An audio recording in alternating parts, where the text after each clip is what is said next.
Halo semuanya. Di video kali ini aku bakal ngobrol-ngobrol sama teman aku, Umu. Yeay.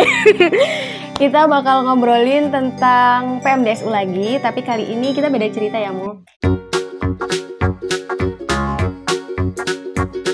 Jadi yang pertama, banyak sih yang ditanyakan tentang orang-orang kan biasanya kalau yang lintas jurusan gitu, misal kayak yang kemarin itu dari UGM ke IPB, terus kemudian dari Undip ke IPB. Nah kalau Umu sendiri kan dari IPB ke IPB.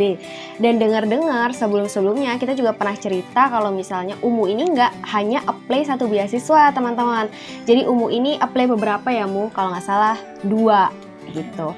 Sama sih kasusnya sama aku, Umu juga apply di beasiswa LPDP dan Umu juga apply di PMDSU. Mungkin kita bakal cerita dari awalnya dulu kali ya. Mulai dari PMDSU dulu boleh, dari LPDP dulu boleh, atau dari urutannya yang terlebih dahulu lah yang mana. Oke, silakan. Ya, jadi awalnya tuh daftar LPDP dulu. Karena awalnya memang sebenarnya pengen kuliah ke Jepang. Dan dosen pembimbing S1 udah mencarikan sensei, udah mengenalkan sensei. Tapi pada akhirnya nggak jadi karena belum direstui sama orang tua. Jadi akhirnya daftar di LPDP luar negeri. Nah di saat itu waktu minta surat rekomendasi ke pembimbing aku S1, pembimbing aku menyarankan juga untuk daftar PMDSU. Karena pada saat itu PMDSU juga lagi buka dan pembimbing aku menyarankan untuk coba kamu hubungin promotor ini gitu. Jadi akhirnya aku menghubungi promotor itu. Sebenarnya pada saat itu memang aku tidak ada niatan untuk daftar PMDSU sama sekali, karena memang cita-citaku itu nggak kuliah langsung S3 gitu, tapi kuliah S2 aja dulu, cari pengalaman dulu, baru nanti ketika punya pekerjaan yang udah matang baru melanjutkan S3. Tapi karena kondisinya saat itu dosenku menyarankan juga untuk daftar beasiswa PMDSU ini, akhirnya aku juga daftar PMDSU gitu. Wah, jadi ada 2? Iya, bersamaan ya. Waktu itu berarti kan jarak buka sama tes-tesnya juga paralel kali ya Umu melakukannya? Iya. Waktu di LPDP daftarnya kemana? Jadi di LPDP itu aku daftarnya ke UGM gitu. Dan LPDP itu kan tahu sendiri kan persyaratannya tuh jauh lebih ribet lah. Betul. Istilahnya. Kita harus nulis esai, harus mempersiapkan TOEFL-nya gitu. Jadi itu berbarengan terus, tapi aku lebih fokus ke LPDP karena itu tujuan utama aku di LPDP, bukan PMDSU. Ya PMDSU sendiri kan mungkin Naila udah pernah jelaskan di vlog sebelumnya gimana caranya daftar PMDSU. Nah itu kan kita hanya persiapin berkasnya, pertama hubungin promotor dulu, setelah itu daftar di webnya dan daftar di universitasnya. Nah itu bisa lah dilakukan gitu loh, nggak yang terlalu ribet banget gitu. Nah untuk LPDP itu kan aku harus menyiapkan esainya gitu, berkas-berkasnya yang lain. Nah setelah itu tesnya itu di bulan Juli. Di bulan Juli itu tes pertama bukan? Tes pertama assessment. Jadi karena aku daftar LPDP-nya di tahun 2018 dan itu kayak ada perubahan sistem gitu. Jadi sama dong 2018. Jadi ada tes assessment-nya. Nah pada saat assessment-nya itu bener-bener aku tuh dari Bogor, jadi cuman punya persiapan 2 hari karena aku tesnya di Surabaya. Jadi cuman belajar 2 hari untuk asesmen itu. Dan akhirnya waktu asesmen itu, karena alhamdulillah juga waktu lihat nilai di layarnya itu, aku termasuk 10 di atas waktu sesi aku. Wah, hebat. Di saat itu sih aku udah kayak percaya diri banget kalau aku bakal lolos ke tahap selanjutnya. Tahap selanjutnya itu untuk FGD dan wawancara. Jadi itu kayak udah banget yakin untuk lolos selanjutnya. Nah, kalau nggak salah itu di Juli akhir atau di awal Agustus itu pengumuman untuk lolos selanjutnya. Nah, sedangkan untuk PMDSU itu aku ingat banget pengumumannya itu 13 Agustus 2018. Betul. Aku ingat banget, dan karena sebelumnya aku udah tahu saingan aku di promotor itu siapa, jadi aku udah kayak yakin banget aku nggak akan lolos untuk PMDSU itu, dan aku memang udah ikhlas banget. Dan jadi waktu udah tahu nggak lolos tuh ya udah biasa aja gitu. Nah tapi sebelum pengumuman PMDSU tuh itu aku udah tahu kalau di LPDP itu aku lulus ke tahap selanjutnya di interview itu. Jadi Dan interview aku itu 2 hari setelah pengumuman PMDS. Jadi kalau misalkan nggak lolos PMDS itu menjadi beban buat aku, pastinya itu ngaruh di tes aku selanjutnya di LPDP. Tapi untungnya karena aku sebenarnya tidak terlalu berharap dan nggak terlalu minat kali ya, ingin untuk dapat PMDS itu, jadi aku merasa biasa aja. Jadi aku fokus banget di LPDP ini, dan waktu di LPDP untuk FGD dan interviewnya juga alhamdulillah berjalan dengan lancar gitu. Selamat. Dan itu kayak waktu H-1 sebelum interview, kan aku lihat video-video juga di YouTube gitu kan. Gimana interview, gimana LGD, dan itu jujur itu aku semakin stres. Semakin stres sekarang lihat orang tuh ceritanya kayak serem-serem gitu loh interviewnya itu. Padahal kenyataannya waktu aku menjalani sendiri, yang penting kita jujur sama diri kita sendiri, kita nggak usah bohong gitu. Itu aku rasa lancar-lancar aja kok. Nggak seserem yang dibayangin ya? Seserem yang dibayangin gitu. Oh, yang pertanyaannya juga tentang aku, tentang penelitian aku, tentang apa rencana aku ke depan. Yang semuanya intinya adalah tentang aku. Jadi yang dipastikan ya kita bisa jawab karena itu tentang kita gitu. Kalau untuk LPDP itu berarti kan lama nih apa untuk proses persiapannya. Nah, Umu ini sebelum daftar dan sebelum melakukan wawancara, sebelum melakukan assessment itu berapa hari nyiapinnya? Selain yang 2 hari tadi? Atau emang hanya 2 hari langsung? Wah. Kalau yang assessment itu emang aku menyiapkan 2 hari karena posisinya aku dari Bogor untuk daftar di IPB untuk PMDS itu. Kalau yang assessmentnya, kalau yang FGD dan wawancara, jujur untuk FGD aku memang sebelum-sebelumnya setelah tahu aku lolos selanjutnya, aku sering baca berita. Menurut aku itu baca berita membantu banget karena yang didiskusikan itu kan apa sih, yang berita yang lagi di saat itu gitu. Berita yang lagi hits lah istilahnya. Lagi hits. Jadi aku banyak baca berita. Tapi untuk interview itu sebenarnya aku persiapannya cuma H-1. Dan H-1 itu aku lihat video-video dan ya itu membuat aku lebih stres gitu. Dan jadi down gitu. Ya, jadi akhirnya waktu malam setelah maghrib, akhirnya aku tutup laptop, ya udah aku tidur aja untuk persiapan berangkat pagi karena cukup jauh ya antara dari Lamongan ke Surabaya. Gitu sih. Dan yang penting sih karena kebanyakan yang ditanya itu apa yang kita tulis di esai.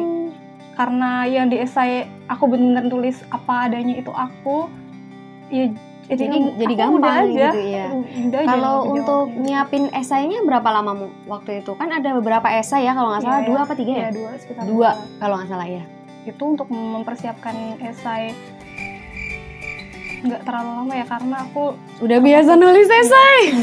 Karena aku deadlineer ya. Kalau udah deadline itu makin terpacu gitu. Betul. Jadi semua idenya muncul kayaknya. Seminggu terakhir sebelum penutupan itu aku itu nulisnya. Oke. Tapi kan iya emang bisa kita deadline untuk menulis esai, tapi untuk menulis bahan di esainya kan nggak bisa instan gitu maksudnya. Memang sebelumnya kayak sembari aku persiapin tes TOEFL-nya, aku memang baca-baca gimana sih cara orang nulis esai. Terus aku minta esai teman aku yang udah lulus LPDP juga gitu. Dan pada akhirnya karena semuanya itu cara penulisannya beda-beda, akhirnya aku stres juga. Pada akhirnya I create my own style gitu. Jadi aku tulis dengan style aku sendiri gitu pada akhirnya. Dan dengan cara Umu sendiri dan cerita Umu sendiri. Iya, itu akan jadi lebih mudah sih emang. Cuman kayak emang kita butuh apa sih yang harusnya ditulis tuh? Betul. Kita butuh referensi dari orang. Tapi pada akhirnya gimana cara kita nulis tuh ya setiap orang tergantung punya kita. Masing-masing. Iya, betul sih, betul. Emang yang namanya apply beasiswa LPDP ini emang agak perlu waktu gitu ya, dan untuk mempersiapkan apa yang ditulis di esai kita juga harus mempersiapkan, entah itu mulai dari kita semester 5 atau itu kan juga daftar juga ada IPK yang harus nggak bisa kita mainkan. Ya bener sih, emang IPK itu bukan suatu hal yang utama, tapi dia pertama yang dilihat. Kalau IPK-nya qualified, langsung nih lanjut ke persyaratan-persyaratan berikutnya gitu sih. Makanya jadi kita kalau mau apply beasiswa, baik apapun beasiswanya itu memang harus dipersiapkan secara benar-benar ya, nggak bisa yang instan gitu. Dan salah satu hal yang waktu aku ingat banget di interviewernya itu merasa senang dengan aku karena saat itu aku tuh udah punya publikasi. Oh, dewa. Itu sih kayak misalkan poin plus dari interview. yang diomongin ke aku. Karena kalau misalnya kita dilihat dari koneksinya ya, kalau misal kita udah punya publikasi, kita juga mau lanjut S2, jadi itu kayak alasannya dan background kita itu kayak nyambung gitu dengan apa yang menjadi alasan kita lanjut ke S2, betul nggak sih? Ditunjang dengan, oh ternyata anak ini udah nulis, oh ternyata anak ini punya publikasi, jadi itu jadi nilai plus dan kayak bisa dilirik lah sama pewawancaranya gitu mungkin ya. Jadi akhirnya pengumumannya gimana setelah wawancara? Karena setelah wawancara kan pengumumannya itu pertengahan September. Tapi minggu berikutnya ini ada ya sedikit drama lah gitu. Jadi tiba-tiba aku ditelepon dari pihak Pasca IPB. Wah. Dan itu ditanyanya, ini masih niat kuliah atau tidak? Itu pertanyaan pertama yang aku ingat. Jadi langsung nanya gitu. Dan aku ingat banget aku jawab, iya Bu, saya juga sedang menunggu beasiswa LPDP. Jawaban polos aku saat itu ya. Terus ibunya baru setelah itu bilang, kalau kamu niat kuliah beneran, ini ada promotor yang dia minta kamu untuk menjadi mahasiswanya. Kamu mau atau enggak? Ditawarin loh ini, jadi umum nggak daftar guys. Iya daftar sih di awal, tapi ini lebih ke nih kamu dapat beasiswa. Ya, karena pada saat itu ada yang daftar di promotor aku ini. Cuman promotor aku ini kriteria mahasiswanya itu nggak sesuai dengan kriteria dosen aku gitu. Jadi dosen aku nggak mau menerima. Tapi pada saat itu kan IPB harus memenuhi kuota. Betul. Kuota IPB yang sejumlah sekian itu. Jadi dosenku harus mengambil mahasiswa. Nah karena dosenku tahu jejak aku yang seperti apa dari S1 gitu, dan dosenku juga tahu aku nggak diterima di promotor yang aku daftar itu. Dan promotor siapa nih? Promotor itu emang beda jurusan, jadi aku juga bingung ini gimana Bu, kalau saya terima bagaimana saya pindah jurusannya gitu, karena kan pindah jurusannya jauh ya, kita beda fakultas juga gitu. Dan alhamdulillah itu semua diurusin sama Pasca. Jadi ketika aku udah bilang saya menerima, itu dikasih waktu 1 hari 24 jam. Besoknya harus menghubungi ibunya, karena kalau aku nggak mau, jadi ibunya harus mencari orang lain untuk mengisi kuota itu gitu. Jadi emang aku harus cepat mengambil keputusannya. Saya besok paginya itu aku konfirmasi ke ibunya kalau aku menerima. Akhirnya 2 hari kemudian, karena besoknya itu udah Idul Adha, aku ingat banget. Jadi besoknya lagi itu aku dapat surat penerimaan mahasiswa IPB itu loh. Jadi kan sebelumnya aku udah dapat surat itu di jurusan sebelumnya. Nah 2 hari setelah aku menerima tawaran ibunya itu untuk pindah promotor, aku langsung dapat surat penerimaan lagi itu untuk di jurusan aku yang sekarang. Oh iya, gitu. Jadi prosesnya cepat banget. Jadi aku percaya kalau ini bener